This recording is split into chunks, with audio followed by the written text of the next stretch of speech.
সুপ্রিয় দর্শক, স্বাগত জানাচ্ছি আজকের এই সর্বশেষ গুরুত্বপূর্ণ বাংলা সংবাদে। জানিয়ে দেব শুরুতে শিরোনাম, বিস্তারিত প্রতিবেদনে। তার আগে যারা এই চ্যানেলে একদম নতুন তারা অবশ্যই চ্যানেলটি সাবস্ক্রাইব করে পাশে থাকা বেল আইকনটি প্রেস করে দিন। আর যারা ইতিমধ্যে সাবস্ক্রাইব করেছেন তাদেরকে জানাই অসংখ্য ধন্যবাদ। ড্রোন ও ক্ষেপণাস্ত্র ভান্ডার দ্রুত নতুন করে গড়ে তুলছে ইরান।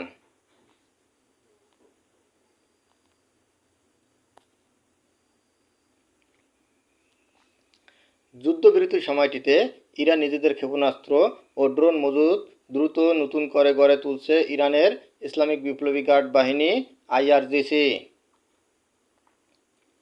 বর্তমানে এই মজুদ গড়ার গতি যুদ্ধপূর্ব সময়কে ছাড়িয়ে গেছে বলে দাবি করছেন আইআরজিসির aerospace force commander brigadier general Majid Mousavi. সম্প্রতি ক্ষেপণাস্ত্র ও ড্রোন মজুদের রক্ষণাবেক্ষণ এবং পুনর্গঠনের ভিডিও সহ এক বার্তায় তিনি এই তথ্য জানান। জেনারেল মুসাবি বলেন, যুদ্ধবিরতির এই সময়ে আমাদের ক্ষেপণাস্ত্র ও ড্রোন উৎক্ষেপণ ব্যবস্থা, লঞ্চ প্ল্যাটফর্ম, হালনাগাদ এবং পুনরায় পূর্ণ করার গতি আগের চেয়ে অনেক বেশি। আমাদের কাছে তথ্য আছে, শত্রুপক্ষ নিজেদের জন্য এমন অনুকূল পরিস্থিতি তৈরি করতে অক্ষম এবং তারা বিশ্বের অন্য প্রান্ত থেকে ধাপে ধাপে গোলাবারুদ আনতে বাধ্য হচ্ছে। ইরানের বিরুদ্ধে চালানো যুদ্ধে যুক্তরাষ্ট্র ও ইসরায়েল পরাজিত হয়েছে দাবি করে তিনি বলেন, তারা যুদ্ধের এই পর্যায়ে হেরেছে। তারা হরমুজ প্রণালী নিয়ন্ত্রণ হারিয়েছে। একই সঙ্গে লেবানন ও এই হলেও তাদের পরাজয় হয়েছে।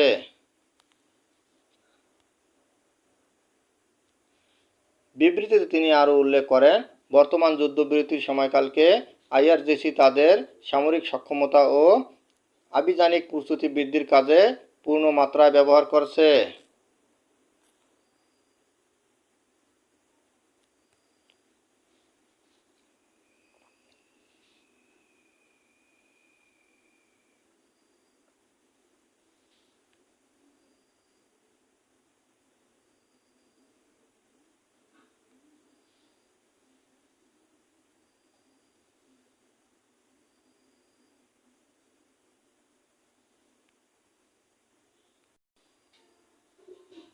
এদিকে চুক্তি না হলে গোটা দেশ উড়িয়ে দেওয়া হবে, ইরানকে ট্রাম্পের হুমকি।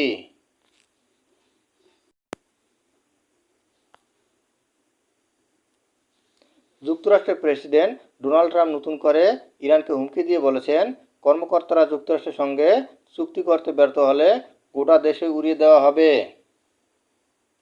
ট্রাম্প রোববার সকালে ইরানকে এও হুমকি দিয়েছেন যে ইরান শর্ত না মানলে তাদের সেতু এবং বিদ্যুৎ কেন্দ্রগুলোতে হামলা চালানো হবে। তিনি বলেন, ইরান যুদ্ধবিরতির গুরুতরভাবে লঙ্ঘন করছে, তবে শান্তি চুক্তি এককভাবে নয়তো অন্যভাবে হবেই। ভালোভাবে কিংবা কঠিনভাবে যেভাবেই হোক না কেন।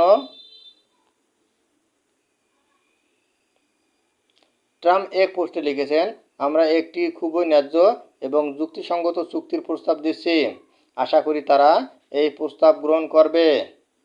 তা না করলে যুক্তরাষ্ট্র ইরানের প্রতিটি বিদ্যুৎ কেন্দ্র, প্রতিটি সেতুতে আঘাত হানবে, আর কোনো ভালো মানুষই নয়। ইরান ও যুক্তরাষ্ট্রের মধ্যকার সাময়িক যুদ্ধবিরতির মেয়াদ শেষের আগে পাকিস্তানের দুই পক্ষের শেষ মুহূর্তের আলোচনায় তেহরানকে টেবিলে আনার চেষ্টায় ট্রাম্প এই পোস্ট করেছেন বলে মনে করা হচ্ছে। ট্রাম্প এ সপ্তাহে আলোচনার জন্য প্রতিনিধি দল পাকিস্তানে পাঠাচ্ছেন বলে ফক্স নিউজকে জানিয়েছেন। তবে ইরান আলোচনায় প্রতিনিধি দল পাঠাবে কিনা সেটি এখনও স্পষ্ট নয়। ইরানের পক্ষ থেকে এরই মধ্যে বলা হয়েছে, হরমুজ প্রণালীতে যুক্তরাষ্ট্রের অবরোধ বহাল থাকলে কোনো আলোচনা হবে না। ইরান আলোচনায় বসার বিষয়টি আনুষ্ঠানিকভাবে নিশ্চিত করেনি। যদিও পাকিস্তানের বৈঠকের প্রস্তুতিতে নিরাপত্তা বাড়ানোর পদক্ষেপ দেখা গেছে। এর মধ্যেই যুক্তরাষ্ট্রের প্রেসিডেন্ট ট্রাম্প ফক্স নিউজের প্রধান বৈদেশিক সংবাদদাতাকে বলেছেন, ইরান চুক্তি সই না করলে গোটা দেশ উড়িয়ে দেওয়া হবে। ইরান যুক্তরাষ্ট্রের মধ্যে চুক্তি না হলে মঙ্গলবারই দুই পক্ষের মধ্যে বহাল থাকা সাময়িক যুদ্ধবিরতির মেয়াদ শেষ হয়ে যাবে। এই যুদ্ধবিরতি হওয়ার আগেও ট্রাম্প ইরানকে হুমকি দিয়ে বলেছিলেন, অন্যথায় ইরান সভ্যতা ধ্বংস করা হবে। এরকম আরও নতুন নতুন আপডেট ভিডিও পেতে চ্যানেলটি সাবস্ক্রাইব করুন।